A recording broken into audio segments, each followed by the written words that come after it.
Mga estudyante sa UP may walkout sa ilang klase alang sa pagprotesta sa ikaupat nga paglaslas sa budget sa ilang eskwelahan. Mga SWAT units nagkainkwentro sa gihipaygayon nga labing-unang SWAT Challenge. Gobernador dili manghilabot sa panagbangi sa mga sakop sa LP sa Lone District sa Lapu-Lapu. Mga pulis nangandam batok sa posibilidad nga kidnapo ng mga APEC delegates nga mga ni sa Sugbo sunod buwan. Budget nga gipangayo sa mga department head sa Kapitolyo para sunod tuig nang hinobra sa madawat nga revenue sa probinsya.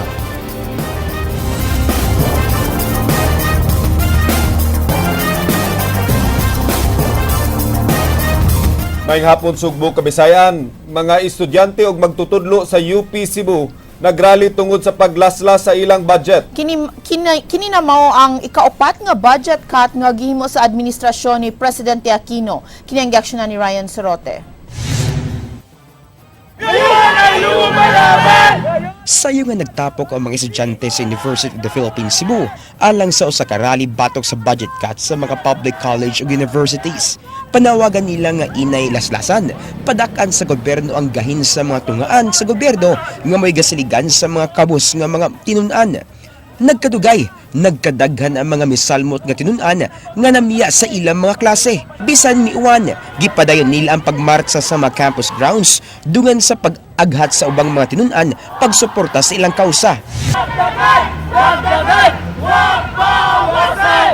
Matud sa mga taga-UP, dunay nag-ungong sa Kongreso nga 2.2 billion nga budget cut sa 59 ka mga pampubliko nga mga college ug universities. Gisupa kini sa mga tinun-an og union sa mga magtutudlo sa UP kay sigurado sila maoy apektado ini.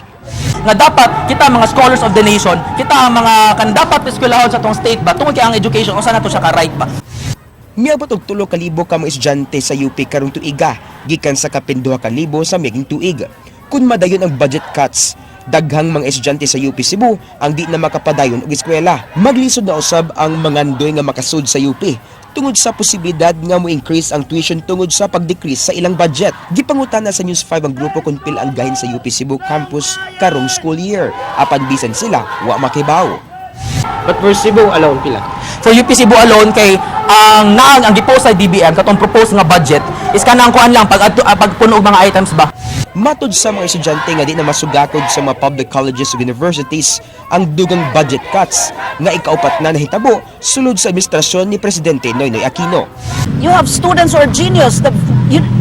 Government should provide a voucher to him and let the universities compete for that student who is the best student in the country.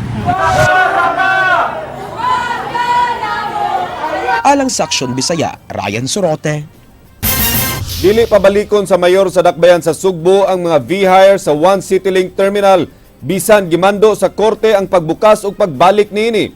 Ang CityLink wala na makabayad sa obligasyon ug buhisana niini sa siyudad sa Sugbo ug walay business permit. Kini ang giaksyonan ni Ray Pasaporte. Makigmeeting si Mayor Michael Rama sa mga operators o driver sa V-hire nga nagbiyahe sa Bagatang Sugbo. Ang mga driver mi padayag nga mag-agad sila ni Mayor Rama kung pabalikon sila sa CityLink Terminal nga gipaablihan og balik sa korte. That's why I'm very thankful na ila kong tumanon because I did not have any intention. My intention is noble. So simple is the circumstances. Number one, the lease has expired. Number two, business taxes is mounting and that is being an issue. Number three, there is no business permit. These are two very important: business permit, expired, taxes. Matod sa mayor, wa siya'y plano pabalikon sa CityLink Terminal ang mga V-hires. Ang City Hall mo file og motion for reconsideration sa korte.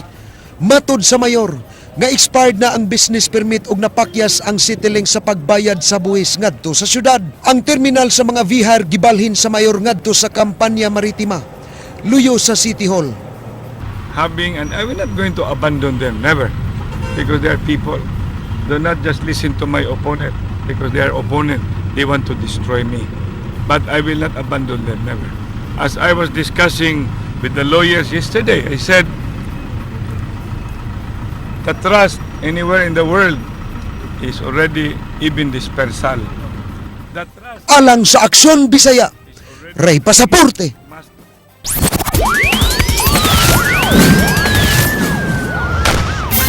Gipaabot sa Police Regional Office ang report gikan sa hepe sa kapulisan sa Hetafe, Bohol sa nitabong pagpatay sa sospek sa kamatayon sa usa ka estudyante sa San Carlos.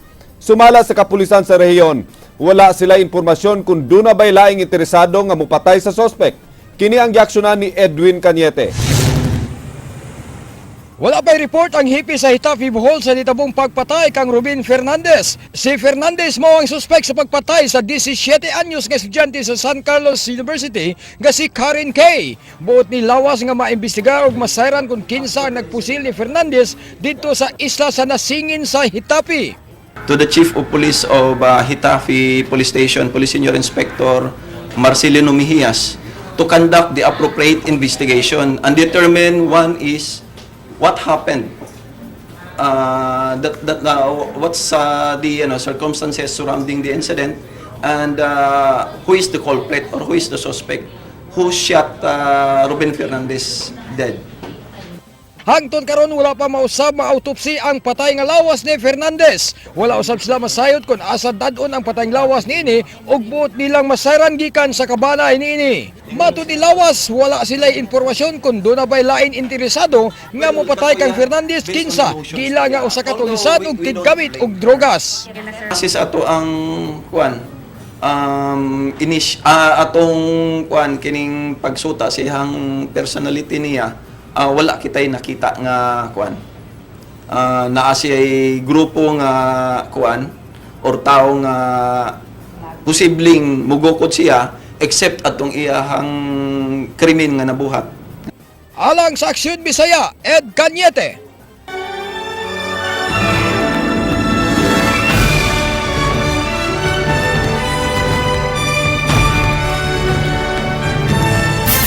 Kapulisan mo paligon sa security sa mga resort o tourist destinations nunot sa naitabong kidnapping sa mga langyaw dito sa Mindanao. Ang pangandam nunot usab sa pag-secure sa mga APEC delegate nga mga booth sa Subo sunod buwan. Kini ang giaksyonan ni Edwin Cañete. Gikatagdag ang magsugod na ang sunod nga hugna sa APEC meetings dinhi sa Subo karong Oktubre 8 hangtod na sa Oktubre 14. Ipakatap na usab sa kapulisan ang mga pulis sa kadalanan lakip na sa pag-secure sa mga venue nga agianan sa mga delegado sa APEC. Lakip sa gipangandaman sa kapulisan ang hulga sa kidnapping sa mga delegado sa APEC nunod sa nitabong kidnapping sa mga langyaw dito sa usa ka resort dito sa Davao. Na ako no'y plano nga mo mga grupo nga mangidnap somewhere in Negros Oriental or the nearby provinces. We have deployed our sea assets that would protect the areas in the Central Visayas, and Gimanduan ni lawas ang tanang hipi sa kapulisan sa mga lalawigan sa Siquijor, Bohol ug Negros Oriental sa magpahimangno sa tanan nga mga resorts owners sa pagpalig-on sa ilang security. Lakip sa gitanyag sa mga delegado sa APEC ang mga guided tours sa mga tourist spots ug mga resorts sa Kabisayan. And we have also directed our provincial directors in Siquijor, Bohol, and Negros Oriental to keep in touch with the different resort owners to strengthen their security. Gi-organize na usab ang tanan nga mga mananagat nga kinahanglan mo report tayon sa kapulisan sa gayon kun anaa sila'y makit-an kadudahan nga lihok sa kadagatan. Alang sa Aksyon Bisaya, Ed Cañete.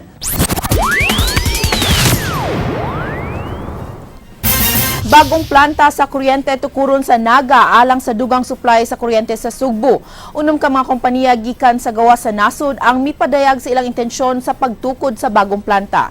Kini ang giaksyonan ni Jinky Recit. 5 ka mga Korean bidders ug 2 ka Chinese bidders ang nagtigom sa gipaygayon nga pre-bid conference alang sa pagtukod sa laing power plant sa syudad sa Naga. Ang pagpatukod sa planta gibid sa Salcon Power Corporation nga sugdan Setyembre sunod tuig. Gibana-bana nga mokabat og $579 million ang balor sa power plant nga gipanag-iya sa Cebu Naga Power Corporation nga subsidiary sa SPC KEPCO. Muabot na unya og 500 megawatts ang total generating capacity sa mga planta sa Naga sa SPC KEPCO. And instead of running the old plant, we decided Cebu deserved better, a better, newer, cleaner, and bigger plant. And that's what this project is about, to bring Cebu that additional power, to bring them reliable and cost-competitive power. Matud ni Henares, say gayon nga sugdan ang pag-construct sa planta, libuan ka mga tao ang makatrabaho. Aduna gihapoy pagkuwang sa supply sa Sugbo, mao nga gikinahanglan pa nga mutukod og dugang planta sa kuryente. There will be thousands of people being employed. And we're very happy to be a partner in the city of Naga to provide more jobs in the area, both for the construction period and after. Naglaro usab sila sa pag-invest sa renewable energy sources sa Visayas ug sa Luzon. The second one is the fuel, coal, because that is passed through. We'll also get the cheapest because you're passing out on the consumers of Cebu. Alang sa Aksyon, Bisaya, Jinky Rosit.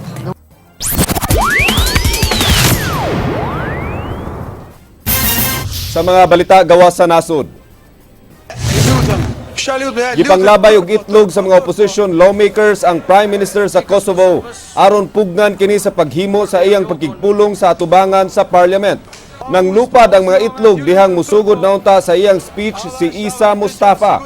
Ang mga itlog gikan sa oposisyon nga magbabalaod kinsa supak sa gikatakdang dialogue uban sa mga Serbian minority sa nasod.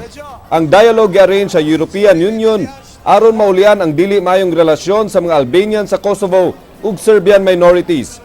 Ang Kosovo nahimong independent gikan sa Serbia niadtong tuig 2008. Apan ang Serbia wala mo recognize sa Kosovo nga usa ka nasod ug mi-insister nga lakip gihapon kini sa ilang teritoryo. Nagtuo ang oposisyon nga ang dialogue makapasamot lang sa panagbingkil sa duha ka nasod. Colombian President Juan Manuel Santos ang labing taas nga commander sa rebelding pundok nga FARC nagkasabot sa pagtapos sa ilang 50 katuig nga panag-away. Nagpinirmahay sila sa ilang kasabutan nga gisilyohan sa panaglamano sa ilang kamot didto sa Havana, Cuba at tubangan ni Cuban President Raul Castro.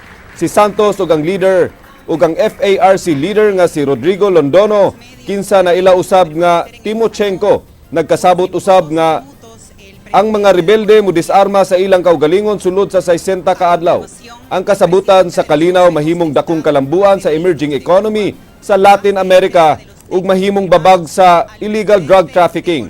Ang uban nga mga rebelde nga sakop sa FARC nakig-alayon sa mga drug cartel aron hatagan og protection money. Ang kasabutan sa kalinaw nahimo human sa pagbisita ni Pope Francis sa Cuba kinsa nanawagan sa pagtapos na sa ilang away. Matud sa Santo Papa, wala kitay katungod nga mutugot sa atong kaugalingon sa lain na usab nga kapakyasan o sa Ingles, we don't have the right to allow ourselves another failure.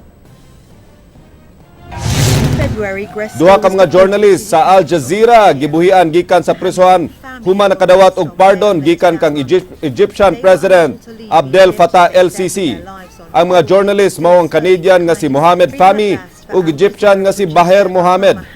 Sila gibuhian atol sa bispera sa major holiday sa Islam nga Eid al-Adha. Ang duha ka journalist gidakop niadtong December 2013 ug gisentensyahan sa pagkabilanggo sulod sa 3 ka tuig. Sila gipasanginlan nga mipagawa sa usa ka tinumo-tumo nga balita nga pabor sa gi-outlaw nga Muslim Brotherhood. Ang Muslim Brotherhood natukod dihang giilog sa military ang kagamhanan sa kanhi president nga si Mohamed Morsi.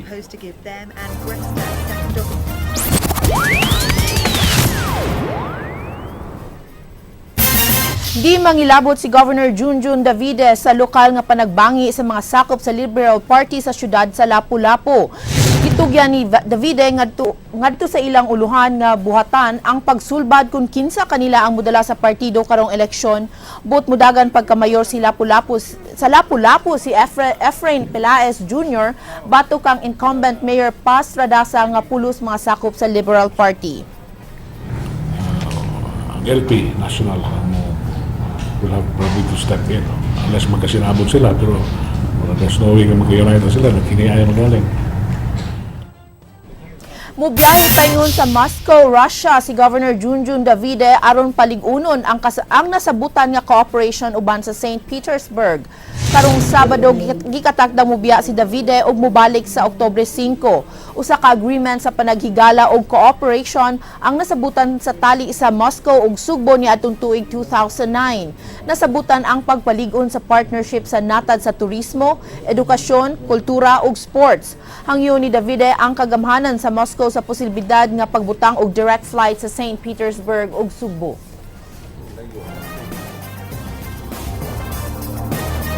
Importante magud sa Russia kining mga regional partnerships, regional cooperation.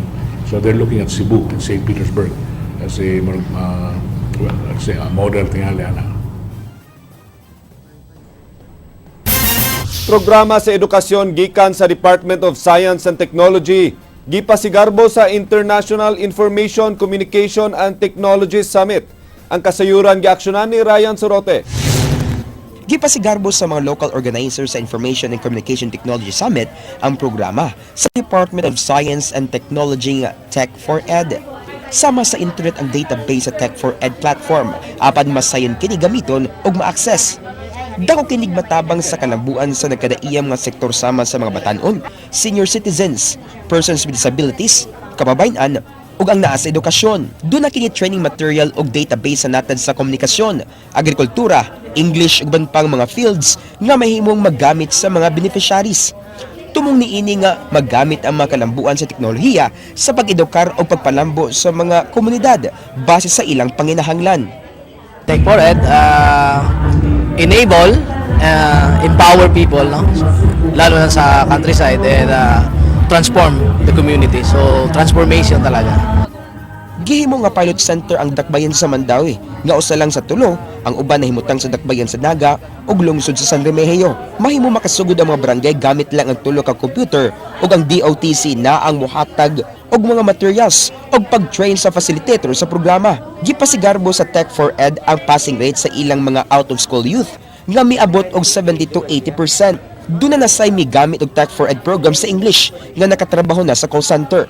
Buto sa pahimuslan sa mga taga-Zamboanga ang mga programa alang sa natad sa agrikultura. So, napakalaking tulong yan sa mga kababayan natin. Oo. Only walang gaming dito. Alang sa Aksyon Bisaya, Ryan Sorote.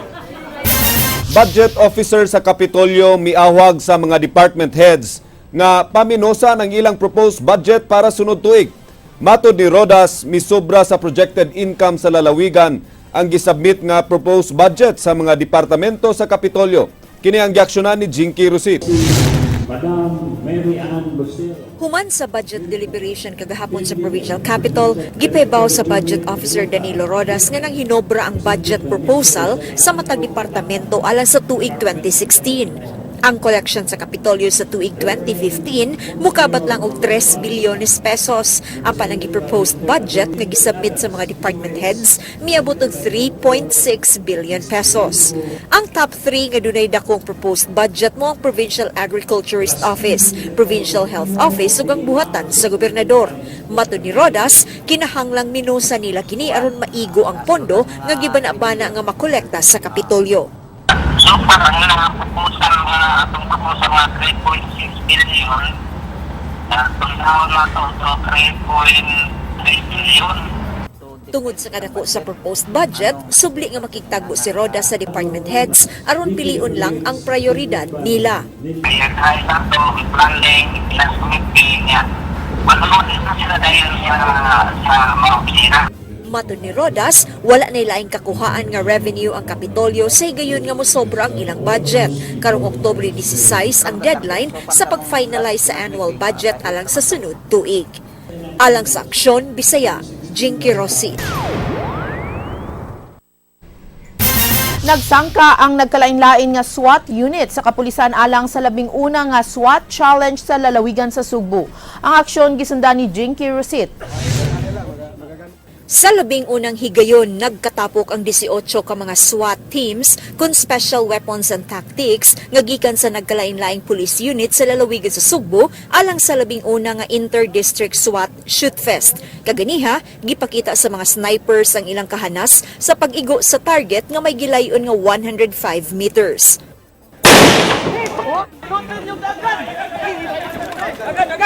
Matod sa hepe sa Cebu Provincial Police Office, kini ang 11 nga District SWAT Challenge sa probinsya sa tibuok nasod. Iya kining gipasiugda aron mas mapalambo pa ang shooting skill sa mga SWAT, labi na panahon sa high-risk police operations. Daghang kay mga scenarios no nga ato ang giikuan sa ato ang SWAT Challenge because para ma-enhance ang ilang shooting skills and on how to respond on some matawag na tong crisis no nga mo erupt in a particular area.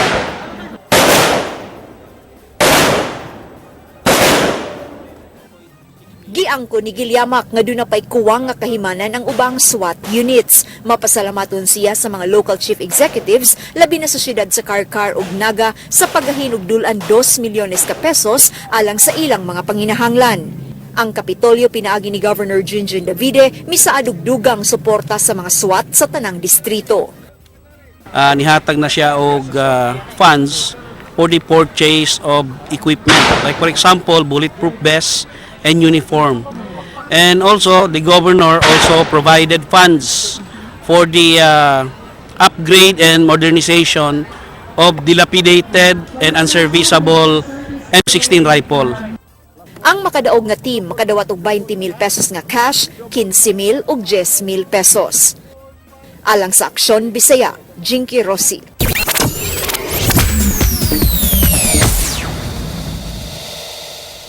Hola mga kapatid, happy Thursday! Gibarugan sa singer-actress nga si Cheryl Cruz ang gipangbuhian ining mga opinyon sa mga nakalabayng adlaw nga matod pa di paandam og di angayang mahimong presidente ang igagaw ining si Grace Poe. Samtang luyo sa mga panawagan aron mahatagan og katin-awan nga matod pa managsuon si Grace ug Cheryl ang nauwahing nahisgotang aktres nagdumili sa pagpa-DNA test. Sa nakalabayng simana pinaagi sa usa ka interview sa Daily Broadsheet, si Cheryl nagkanayon nga iyang napanglantawan nga di pagyud andam alang sa dakong responsibilidad si Poe. Ang maong interview na patikuman sa pag-anunsyo ni Poe nga mudagan siya pagka-presidente karong 2016 sa national elections. Gihulagway ni Cruz nga kalitra kaayo og wa gihuna-huna og maayo ang desisyon sa senadora. Apan si Cruz nagkanayon nga kung ugaling sa 2022 pa magpapili si Poe, iya gyud ning masuportaran tungod kay sa moong higayon hinog na sa kasinatian sa panggobyerno ang iyang igagaw nga si Poe. Samtang mipabuhagay sab si Cruz nga sukad sa iyang pagpadayag sa di pagsuporta sa kandidatura sa pagkapresidente sa senadora, kanunay siyang giharas karon sa mga taong wa hinuan niya nganli og kinsa. Gihatagan sab og katin-awan ni Cruz ang mga espekulasyon nga nanggawas nga matud pa gigamit ra siya sa mga kaatbang ni Poe sa politika ug siya nagkanayon nga way nagsugo o nagpugos niya aron muwadwad sa iyang mga baruganan kundi ang iyang konsensya lamang. Hinungdan nga daghan gyud ang nakugang kung anong nikontray si Cruz sa desisyon sa senadora kay gawas nga manag-agaw sila suod sab kaayo ang duruha. Si Cheryl Cruz, anak ni Rosemary Sonora kang Ricky Belmonte, mga sikat nga talent sa Sampaguita Pictures. Kahinumduman, pipila na katuig ang nakalabay sa Ilocos.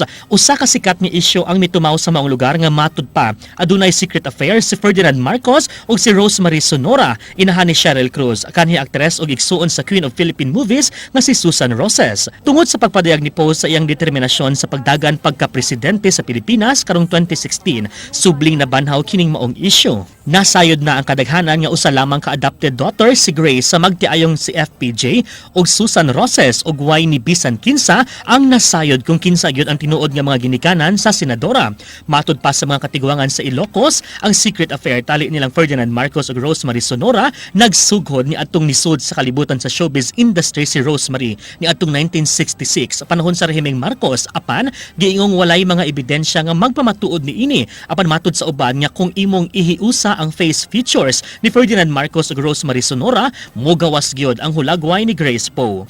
Humanihimog headlines sa mga nakalabayng adlaw si Cruz kabahin sa pagdagan ni Poe, ang aktres nagkanayon karong bag-o lang nga di siya mo undergo og DNA testing aron masuta kung tinuod ba gyud silang managsuon ni Poe. Matud niya nga di na kinahanglan pang magpa-DNA kaysa maong paagi, subling mahatagan og kahigayunan ang mga nanggawas nga mga chismis kaniadto nga matud pa adunay secret affair ang iyang inahan sa laing lalaki ug di siya gustong maapil pa ang iyang inahan tungod lang sa iyang baruganan nga di pagsuporta sa kandidatura ni Poe. Kung ugaling tinuod ning maong mga huhungihong, magsuon na di ay sa inahan si Grace Poe ug Cheryl Cruz, butang nga dugay nang gihimakak sa maong aktres ug sa maong higayon, managsuon na sab di ay si Grace ug Bongbong Marcos, kamunay mag-igo mga igsuon. Hangtod karon napadayon pang takom ug way giluwatan nga mga pamahayag ang matag habig sa Marcos ug Poe family ug bisag si Rosemary Sonora padayong nagpakahilom sa maong isyu ug alang sa walay katapusang mga showbiz chismis o balikon ninyo matag alas 7:30 hangtod alas 9 sa buntag Lunes hangtod Biyernes sa Rated JP sa Radyo 5 101.9 News FM Cebu. Alang sa mga nag-unang happy news ug lights camera action showbiz kini si JP Laucotsera ug ang atong word of the day nagkanayon. Sabi sa alamat, lahat tayo ay gawa sa putik. Siguro naubusan ng putik kaya ang iba nagiging plastic. Agay!